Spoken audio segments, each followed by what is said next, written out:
What's up, what's up, what's up, what's up, snobs? My name is Quelly, the wine snob, and here we drink wine and have some food for thought. So guys, I wanted to say hello and welcome, and tonight's topic we are going to be talking about grief. As the days get shorter and nights become longer and the holidays come around, this is a troubling time for a lot of people. And a lot of people suffer in silence. So that is why I am so happy to have my first guest on. She's the first guest of the season, and she's a certified grievance educator, a grievance coach, a public speaker, and now she can add author onto that list. One moment, guys, I am going to bring in Miss Keyshawn Addis. Got it. She's coming on. We're ready. Get ready. Yes. Hi. How are you? Good. How are you? I'm good. Yes. So I was just introducing everybody to you. So you are an author. You just wrote a book. Her book is, you guys can all get it. I have it pinned there. That link will get you directly to it. So let's get into it. First, I like to always start by thanking you for coming on and sharing with me. Thank you so much. You're so welcome. I'm so excited to be on. Thank you. And I usually do like a wine review, but tonight I did a cute little mocktail. Oh, nice. Yes. So Awesome. I did it with a non-alcoholic wine. See? Awesome. Okay. Yes. It's sparkling, and I added a little bit of like a juice, a European soda that I got from Wegmans over here I think they're in Harrison. They sell these. Now, this one, it's okay. If anybody wanted to do like a sparkling, it's okay. It's not, I heard there's way better ones out there, but I don't have sparklings on hand. Nice. Now, I have my cup of tea. yes. Yay. So we both got our drinks. So I want to start off by asking you, what inspired you to write the book? What inspired me to write the book? I've been working in grief for a long time now because I struggled with a lot of grief all my life, starting at the age of 7 when I lost my grandmother. I had a lot of cumulative loss after that. It was everybody in my family that I've grown to love, to admire, who were pillars in my life. Like year by year, I watched them die. So as a child, I went from having this big full family to not having family and just watching it diminish over the years. So it was a struggle because what do kids do with all of those feelings? What did I know to do with as a teenager, how to process all of that? As a young adult, how do I process all of that? One of the biggest losses was the loss of my dad. And so I realized at some point during that journey, I didn't know what to do with the feelings. And in the African American community, there's like therapy. Like we're not really prone to like go to therapy. It's something that's prevalent now, but it's not something that was always, a big thing. And so a lot of people don't know what to do with the feelings. I didn't know what to do with the feelings. The things I wasn't saying, the silence that I was holding on to, and being this professional woman and conquering the world. But the grief really started to manifest in my body. And so I didn't realize that what I was holding on the inside was manifesting as weight gain. And it wasn't until I started to tackle my weight gain, I became a mom. After I had my daughter Elizabeth, I went from being a size 14 to 325 pounds. And that's when I knew there was a problem, because it wasn't like I was eating and doing anything crazy. It was just, I kept packing on weight and I couldn't wheel that thing back. So it forced me to go into an area where, okay, maybe I do need some help. Like maybe I'm harboring some things. So I started going to therapy. And when I started going to therapy, I started blogging also. And it was in the blogging process, when I started writing, I really started to understand, like in my writings, it was about my grandmother. And it started to become about my family. And then it started to become, my gosh, I've been grieving for my entire life. And I didn't know I was burying those things alive and not letting my family go. So fast forward to now, the most recent loss that we've had, my little cousin was murdered. And so in trying to process those feelings, we've had a lot of death, but we've never had that in the family. And so trying to get my heart to grab onto that, and then also watch my uncle who's like a brother to me, not knowing how to support him in that process. Because I'm Keyshawn, the coach, I'm an educator, I have all the certifications, but in that moment when someone's grieving, they don't need an educator. They don't need a coach. They don't know all the degrees. They just need someone to witness. And I've watched friends bury parents. I'm a moderator, so I've watched a lot of people lose children to suicide, and just witnessing so much loss, it really made me feel helpless that I could not do anything. Because again, when you're having conversations with people, my job is to listen. It's not to fix. It's not to feel like they're broken and I have to succumb, rescue them, or help. There are no words to say to them that can change their pain. So it was in my broken heart that I sat and I was journaling a love letter. And I was journaling a love letter with my uncle in mind, really just pouring out how sorry I was that ever happened to him. So sorry that these parents are losing their kids. So sorry that people are losing their lives every day. And it started to become a love letter. And the next thing I know, the Lord started to morph it into this thing. I just kept writing. And then when I was in prayer, I couldn't stop writing. And I just kept writing love letters to all the stories that I heard, the people that I've witnessed. And I just kept writing. And it was like the grief education, all my training and my own pain started to come out on paper. So it was truly like a gift from God that I didn't initiate, that I have several books. I've contributed, authored several books, but this one was downloaded from God, that he wants people to understand that healing is available for them. And that was the birthing of that book. It was broken. It was birthed out of heartbreak. Is that why you named it My Love Letters to the Grieving?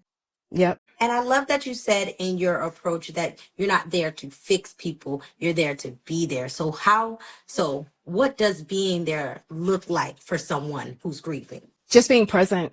Sometimes it's just sitting. I remember when my dad died and we had a neighbor come and she sat all day and I didn't get it. Like, it's like, she's still sitting there. Yeah. And it's a beautiful thing, but it's like, you don't know how to hold space for that. For people who just want to come sit. The first thing that I had to learn to do, which made me really uncomfortable, and sometimes still does, is to just sit in silence. Like, there are no words I can say in that moment. When someone lost a child, there is nothing I can say. When someone lost a parent or someone lost, a spouse, there is nothing I can say to them, but sometimes the company, just being present.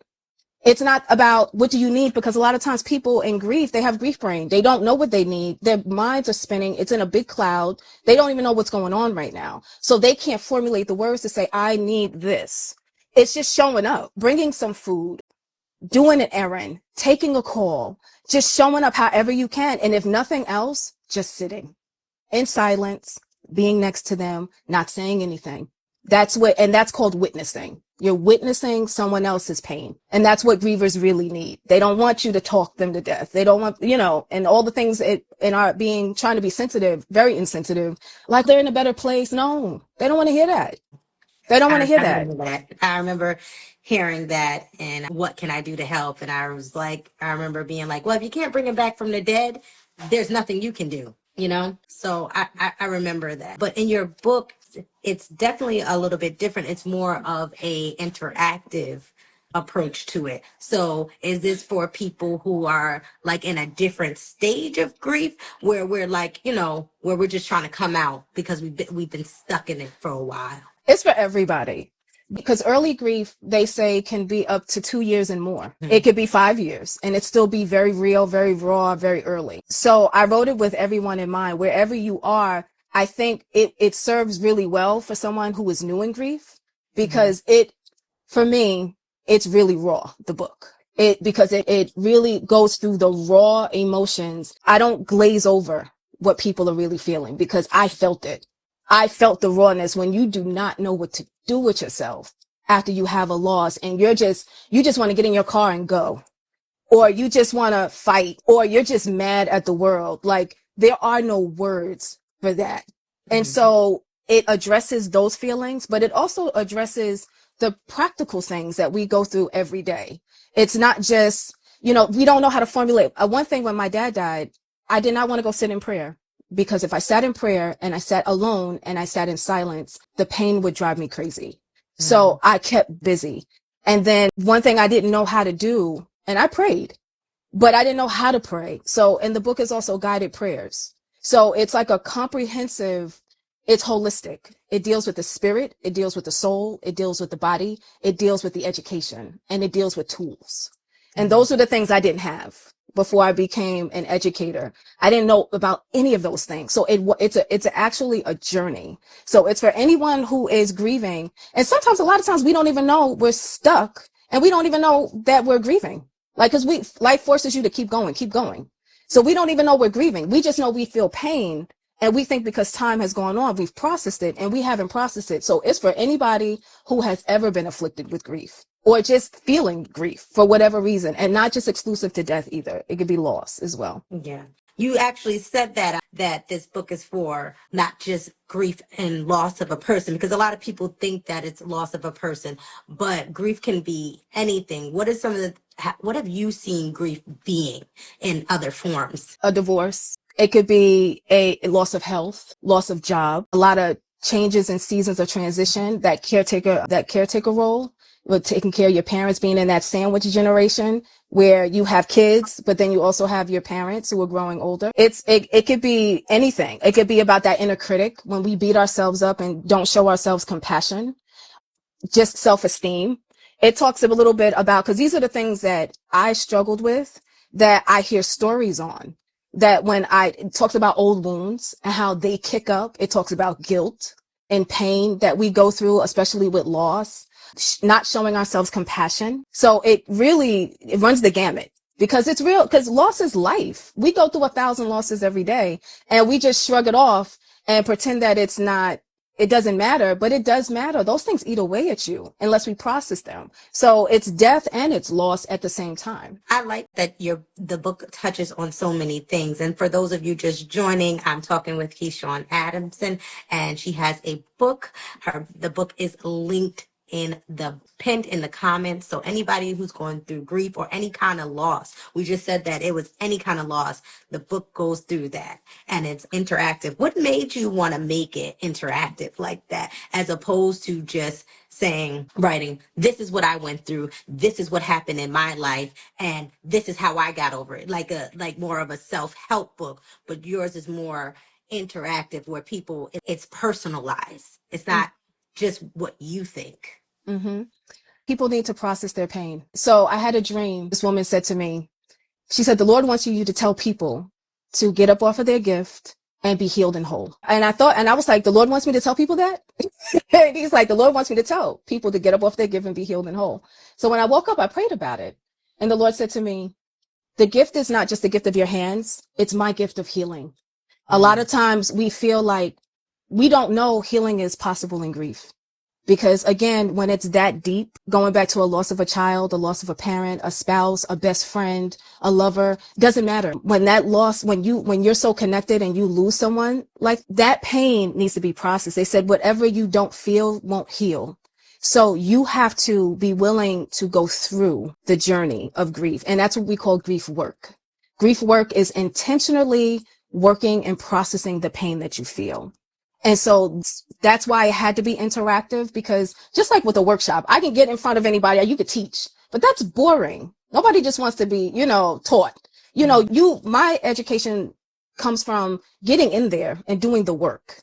So there is a work that's required. So it's not cookie cutter. Like, you can't just read the book and be like, oh, that's good information. It actually pushes you to have a mirror and say, okay, what am I feeling today? And being able to, if you journaling is not your thing, be able to dictate it into your phone. You could dictate it, you can draw it out, but it forces you to kind of just check in with your own self. So that's why it had to be that way, because healing is not passive. You can't just read it and think healing is just going to happen. It requires you to partner. So the book is a partnership. Well, what about if you don't know? Because I'm the type of person where I'm like, there's times where I am hit and I know I'm hurt. I'm a hit sore hollering, and I know I'm hurt. But then there's times where I don't even know it. And I won't know until I'm lashing out at somebody, like screaming like on somebody, that I'm like, dang, this is what it was. This is what's bothering me. And I haven't grieved this. I just went on. So how do you know? What I've learned is that they like to say, what are your triggers? That's if you don't know where healing starts, what are the things that pushes your buttons that sends you to another place, that heightens you emotionally? That's a roadmap to where there needs to be some work. You can there's cycles of suffering that in our behaviors, things that we keep doing that we know we have no business doing. The things that don't serve us well are telltale signs. Again, the things when you're lashing out or patterns of behavior where you see like, I may need to work on that. So it's basically holding up a mirror to yourself. And when you're honest with yourself about some of your behaviors and how you're showing up in life, then you can begin to kind of look yourself in the mirror and be like, okay, let me do some work. For me, it started with therapy. And I would recommend for anybody, therapy was key because it allowed me to understand there was a problem. Before I saw there was a problem because my weight told me what there was. Everybody else didn't know what was going on the inside. They thought like maybe she just eating too much. But it wasn't an eating thing for me. It was a physical illness. It was something I was afflicted in my body. And so that let me know. But for other people, it may be the lashing out. For other people, it may be, drinking. For other people, it may be the smoking or the sexing or the spending. Whatever that thing is, those vices are, or those things that we just harbor in our hearts. And it don't have to be anything big. It could be small. So those telltale signs that just don't serve you well. Yes, I agree. 100%. I was listening to you, but some people had some really good comments here. I know a lot of people were saying, yes, that they're in therapy and that they didn't grieve right. So that was really great advice for everyone, like just checking in with yourself because you don't know how, you grieve. And in all honesty, I've seen it like my cousin during this time of the year, he's mentally unwell and he's never been the same since we had murder in our family very early on. Like that was the first death that I experienced as a child, seeing it because I remember my cousin he was murdered June 8th. And I remember telling him he needed to come to my birthday party because I was turning 6 and that was my big one. And of course, he never made it to my party. And so his brother didn't take it well. And around around the holidays, we just noticed that he would go away. He wouldn't be around us. And then it got worse, like his mental state. And then he started self-medicating. And I just want to know from your perspective, from where you are, what do you do? Like, what advice would you have for if you see people going through that especially during this time of year where seasonal depression is big and the holidays, because people either don't have family anymore or aren't with their family? Like, what do you do when you see people going through that? Support is we heal in connection. So support is really key. It's understanding who your circle of support systems are. And if you don't have one, because a lot of times we don't, not everybody gets our pain. Not everybody you want to get your pain because it has to be safe. You have to trust people that you can really go to and cry out and it's a safe space. But there are tons of resources out there. I'm affiliated with David Kessler. I co-moderate for his Tender Hearts program. That's a phenomenal program that I started when I was just in grief. I was just trying to be educated in grief and trying to find support. So I found that, and I knew about him because he worked with Elizabeth Kubler-Ross, who did the 5 stages of grief. And I learned that in college. So I knew he was affiliated somehow. But then when I saw his platform, I said, let me check that out. When I checked it out, there are hundreds of people on this platform, and he has groups for specific losses. So if you lost a mom, you lost a dad, suicide, fentanyl poisoning, all kinds of stuff. There are categories for everybody. And anticipatory grief, you name it, there's a category for it. And people come together and really support one another.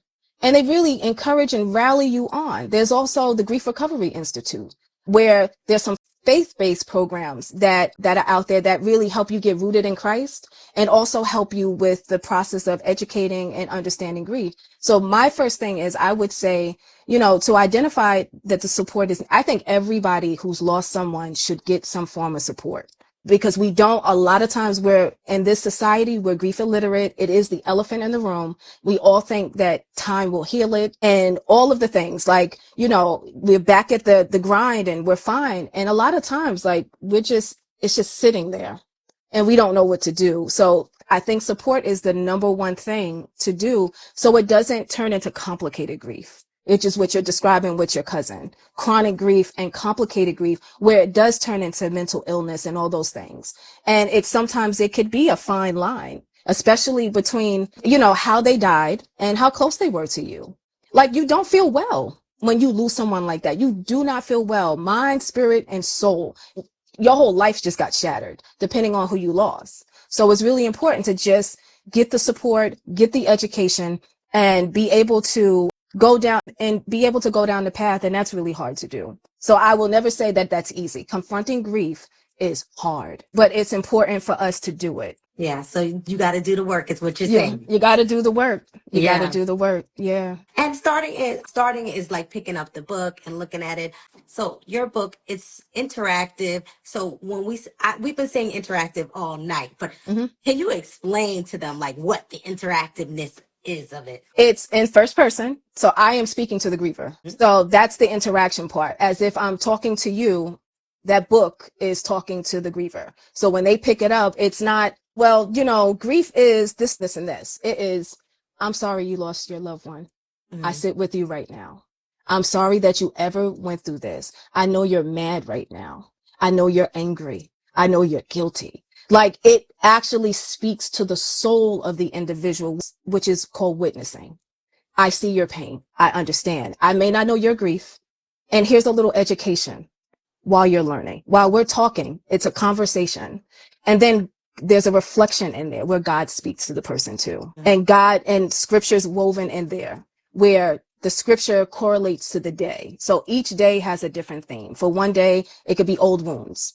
And we're talking about old wounds. And my story is weaved in there, witnessing what the person is going through and how old wounds, how the thing that happened when you were a kid all of a sudden springs up when you're grieving the loss of your dad.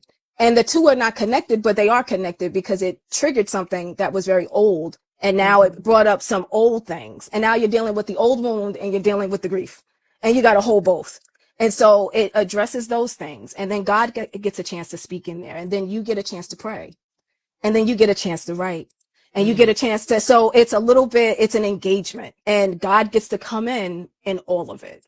So it's a quiet spot where you get to just, and it's not long enough because the quietness can drive people nuts and grief. Like, I know for me, that was too much. So it's enough to kind of, get you what you need, but not too long to make you like, I gotta get out of here. Yeah. So it's just enough. So the whole process is just about you engaging with the book as a partner with God. I love it. I love that. So everyone, I was been honored to be joined by Keyshawn Addison and her book, My Love Letters to the Grieving. You Are Not Alone. The link is actually pinned, and I will be putting it in my stories tomorrow so that you can grab it. I know a couple of people like this would be a good book for you guys. So thank you. So now, are you going to stay with me for the drinking game of the night? No, I'm sorry, but thank you. I appreciate it. Thank you so much. And I'm proud of you because I've been seeing your reels and the things that you've been doing. I love how you show up in life. Oh, thank you. Yeah. Thank you so much. Thank you for being here. Thank you for joining me. And and guys, it's not, in case you guys didn't know, it's National Book Month. So I'm celebrating an author here, and it's Mental Wellness Month. So we got to cover like a lot of bases, and this was really good. So thank you again. You're welcome. And the holidays are coming. So this is when people really need it the most. So support yourself and support someone else, especially during the holidays. Yep. Thank you. All right. I'll see you soon. Alrighty. Good take care. Bye. All right, guys. I hope that everybody was really informed by that. And we had some good stuff out there. And I think that is a really good book. You guys should all grab it. I penned her book, and I recommend that you guys go and get it.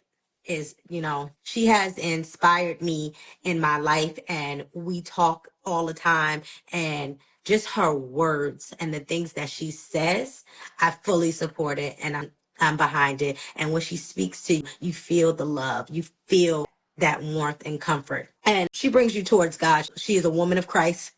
So I'll be doing it tomorrow in my stories, and I will have it in the coming up again towards the end of the month so that you guys can get the book.